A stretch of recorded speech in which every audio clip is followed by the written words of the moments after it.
Muy bien, seguimos en Pensar en Nada y en esta oportunidad ya me parece, Elena, que estamos en contacto con el doctor Carlos Devani. Él es director nacional de gestión de servicios asistenciales del Ministerio de Salud de la Nación y queríamos charlar con él sobre algunos temas. Muy buenos días, Carlos, te saludamos Elena y Diego. Hola Elena y Diego, buenos días a todas y a todos. Gracias por el llamado. Hola Carlos, ¿cómo estás? Gracias por este contacto. No, al contrario, a ustedes. Carlos, bueno, como sabrás, como supondrás, nos interesaba escuchar tu análisis, tu opinión, sobre todo en este momento que creemos que hay que dar un poco, seguir, ¿no? Nunca se dejó, pero volver a insistir con esto de tratar de concientizar a la población de cuáles son los riesgos, los cuidados que tenemos que tener desde la visión de la salud, ¿no? Relacionada con estos nuevos picos de contagios y con esta nueva ola de coronavirus que parece que ya tenemos encima. Sí, en primer lugar, este es un proceso en el que todos estamos aprendiendo dinámicamente día a día. No solo digo nosotros acá en Argentina, sino el mundo, ¿no? Nosotros tuvimos el año pasado una ventaja que fue que empezó en Europa, empezó en Asia, después en Europa, y nosotros llegamos al final y pudimos aprovechar mucho de la experiencia que ellos tuvieron, que fue Ujú. bastante triste y dura. Y por eso el objetivo del año pasado que nos propusimos fue que no pasara lo que pasó en otros lados, que es que a nadie le faltara atención en el momento oportuno y sobre todo en la de alta complejidad. Eso significó un esfuerzo inmenso, enorme, inédito en el país. Nunca el sistema de salud o el sector salud tuvo tanto protagonismo, tanta inversión y tanto trabajo que generó un fortalecimiento tan intenso del sistema que como en la historia, ¿no? Ujú. Eso, cuando uno llegamos al final del año, nosotros creyendo que en algún momento íbamos a tener un fin de pandemia o una meseta o que iba a estar más controlada, porque el mundo pensaba que iba a ser así, nosotros Ujú. nos encontramos que tenemos que redoblar los esfuerzos y dentro de todo este esquema, con una situación diferente a la que iniciamos en el año pasado, tenemos que retomar las medidas que tienen que ver con el cuidado de la gente. Nosotros, cuando analizamos el objetivo del año pasado, ya lo dijo el presidente, se cumplió. A nadie le faltó cama, a nadie le... todos tuvieron la atención y la gente que desgraciadamente falleció fue inevitable, porque realmente muchos estuvieron días prolongados en terapia, nadie tuvo falta de respiradores, estuvieron en respiradores conectados y a veces no se pudo resolver, pero ese es un hecho importante para nosotros porque nos marca un camino y bueno, nos da una base de por dónde tenemos que transitar. Ahora Ujú. estamos en un momento distinto, porque nosotros tenemos una circulación de personas que se hace muy difícil mantener tanto tiempo una cuarentena o si querés llamarlo una restricción fuerte para que nos permitió muchas cosas, ¿no? Pues nos permitió ampliar el sistema, nos permitió poder adquirir respiradores que no los secuestraban en los aeropuertos intermedios. Tuvimos que hacer vuelos directos para que llegaran los respiradores a la Argentina. Qué sé yo, poder tener los equipos de protección que hoy tenemos, poder tener investigaciones en la Argentina y en el mundo que nos den chances de otros caminos. Así que todo eso fue, y aparte tuvimos una menor presión sobre el sistema de salud que hizo que nos pudiéramos dedicar casi exclusivamente al COVID. Ujú.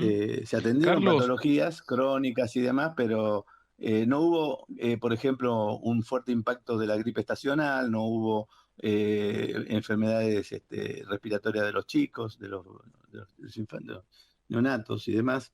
Así que eso hizo que el sistema estuviera algo descomprimido.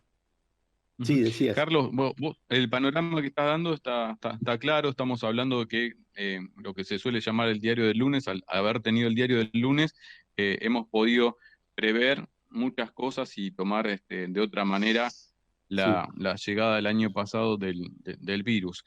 Ahora con esta nueva cepa, con esta nueva ola, eh, Ujú. por qué es, según tu criterio o tu mirada, por qué es que la opción no es el encierro o no es la primera opción? Está claro que hay una cuestión económica que es importante, que hay muchas personas que no lo han llevado bien el año pasado y que es clave esto, pero ¿cuál sería, según tu criterio, el por qué aún no es opción el cerrar nuevamente o hacer un poco más exigentes las restricciones? Yo creo que es porque es muy complejo y multifacético el tema. Es intersectorial, participan muchos factores en esto. Nosotros, en esta etapa, obviamente que recomendamos la mayor restricción posible y el cuidado sobre todo de las personas, que algunas lo hacen Ujú. y realmente por eso hemos logrado también los resultados del año pasado y lo siguen haciendo. Uno ve en algunos negocios y demás que se cumplen las normas y demás, pero otros no, y se hace muy difícil. Yo creo que hay una mesa de discusión a nivel de gabinete que discute todas las semanas este tema con las evaluaciones que todas las provincias, el Consejo Federal de Salud se está reuniendo todas las semanas, está casi en reunión Ujú. permanente.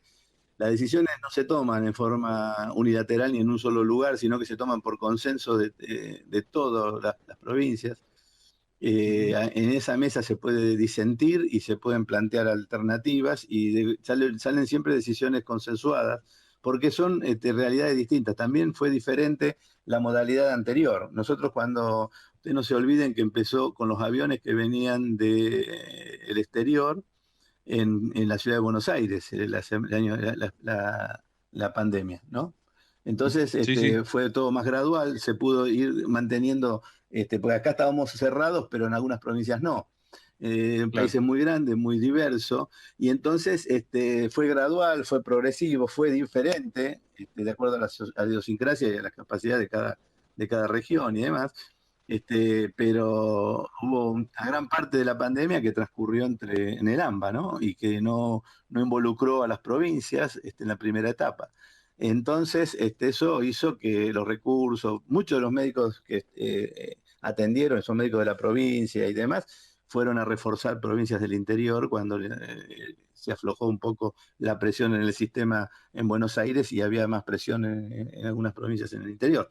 Así que Ujú. fue una dinámica muy distinta, en la que obviamente que siempre se pone en juego la salud, y se pone en juego también la capacidad de poder salir de situaciones históricas, ¿no? Como la desigualdad, la pobreza y demás. Entonces, en la mesa esta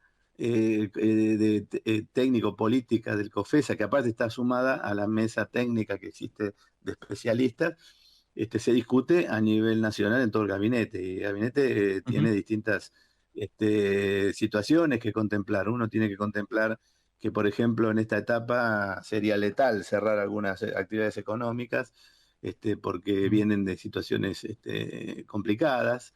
Entonces, bueno, Ujú. es una evaluación, como dice el presidente, dinámica. Esto se evalúa de acuerdo a los procesos y seguramente iremos a medidas, según mi visión, más restrictivas. Tendremos que ir a situaciones más restrictivas porque evidentemente uno pone el ejemplo siempre cuando escucho a algunos yo decir que estuvieron encerrados y que querían estar libres y que querían libertad y demás. Bueno, miren Brasil. Brasil es donde Ujú. estuvieron libres y demás, y Venezuela le tuvo que donar oxígeno a Manaos, para que tengan porque no Ujú. hay oxígeno, la gente no conseguía oxígeno para el respirador. Están desenterrando, vaciando cementerios para enterrar nuevos cadáveres, estos momentos en Es muy Brasil. grave. Entonces, Sí, sí, es muy entonces crítico, es muy crítico. eso es lo que pasa cuando no se hace nada, ¿no? Ujú. Entonces, Sí. y por eso mutan las cepas, porque circula libremente, entonces este es un virus que tiene alta capacidad de mutación. Entonces, bueno, nosotros creo que estamos en un momento de transición, porque yo, si me permitís, esto es una cuestión que venimos discutiendo nosotros en el área nuestra, pero que este es un año en el que nosotros tenemos que plantear que se baje rotundamente la letalidad. Que si el año Ujú. pasado había una cantidad de muertes por habitante o por casos, este año tiene que ser mucho menor. Y eso lo logramos con tres cosas. Vacunar, que la vacuna disminuye el daño que se le pueda producir a la persona, digamos, en un porcentaje altísimo. En algunas vacunas el 100% garantiza la eliminación de la etapa de gravedad. El otro tema es los cuidados, la restricción, que me parece que va a ser progresiva, ya se están restringiendo los vuelos de determinados lugares, el ingreso al país se está endureciendo, digamos, hay cosas que van a ir siendo graduales en función de todo esto. Y me Carlos, parece que, sí, sí, no, en base a lo que estás diciendo, te repregunto ya como para ir cerrando dos así títulos para que desarrollemos el último punto. Vos mencionabas esto de dale, las nuevas cepas y sí, Manaos, por ejemplo, y te pregunto porque también es parte de lo que nosotros queremos concientizar. Estaba instalado socialmente, tenía que ver, me parece, o tiene que ver, me parece, esto eh, con que no se tomaran a veces algunos recaudos, que nada más le agarraba a las personas mayores de 70, y se habla de que estas nuevas cepas afectan también a las personas más jóvenes, 30, 40, o sí. incluso más jóvenes aún. Eso por un lado, si lo puedes desarrollar un poco, y vos mencionabas, por ejemplo, también el tema de las vacunas y la palabra del presidente, y es algo también que salió el último viernes a última hora, así que aún los medios de comunicación no han hecho dulce de leche con eso porque no han podido, pero esta semana seguramente lo van a desarrollar. El presidente tuvo la vacuna, tuvo las dos dosis y le agarró igualmente el COVID. ¿Qué reflexión tenés en relación a esos dos puntos? Bueno, la primera, sí, en realidad el virus contagia a todo el mundo. Lo que pasa es que las consecuencias son sobre las personas mayores. La cantidad de muertes siempre fue en la edad más avanzada, ¿no? Mayores de 65, 70 años, 75. Pero hay estudios, porque esto es una enfermedad nueva y a medida que pasa el tiempo, los países que estuvieron con gran cantidad de casos en Europa y demás, están detectando que también hay consecuencias en los jóvenes. Claro. Que hay jóvenes, por ejemplo, se ha detectado miocarditis en algunos casos. Ellos lo llaman post-COVID largo, que sería consecuencias a distancia del COVID. Entonces, eso existe. Y esta cepa, sí, lo que se está viendo es que también generan situaciones de gravedad en jóvenes. Y eso, bueno, porque esta es un virus que tiene mucha capacidad de mutación. Por eso uno dice que hay que tratar de llegar a eliminarlo, porque mientras esté presente va a seguir dando distintas variantes, porque se trata también de reinventar para seguir estando. El virus está en la gente, si la gente no circula, se muere el virus. Entonces, el virus intenta reproducirse para ser más rápido en cuanto tiene una capacidad de mutación muy grande. Así que eso es Ujú. cierto, hay que cuidar a todos, porque aparte todavía no están todas las consecuencias que tienen los jóvenes, a lo largo del tiempo en el COVID. Va a pasar tiempo hasta que veamos todas las consecuencias. Y con respecto a la de la vacuna del presidente, la vacuna en esta etapa tiene la disminución de la gravedad de la enfermedad y en poblaciones de riesgo. De la disminución de la mortalidad. Por eso creo que es efectiva y el presidente, menos mal que estaba vacunado, porque la misma cepa sin la vacuna hubiera sido totalmente distinta. La vacuna no evita del todo el contagio, sí evita. Por eso hay que seguir manteniendo las medidas de cuidado. Cuando vos te vas a Ujú. vacunar, en los vacunatorios dicen, siga manteniendo la medida de cuidado. Yo me vacuné y nosotros estamos las 24 horas del día trabajando con medidas de cuidado, con barbijo, nos lavamos las manos, no estamos en reuniones grandes. Cuando hay una reunión la hacemos virtual para no generar concentraciones y no poner en riesgo a los demás. Así que eso hay que seguir haciéndolo, eso es un hábito que va a quedar por muchísimo tiempo. Porque la vacuna, Buenísima. sobre todo la cantidad de vacunas, cuando lleguemos a tener una inmunidad, digamos, de porcentaje altísimo de la población y esté todo, y entonces a lo mejor los riesgos de contagio van a ser mucho menores. Clarísimo, Pero clarísimo, Carlos.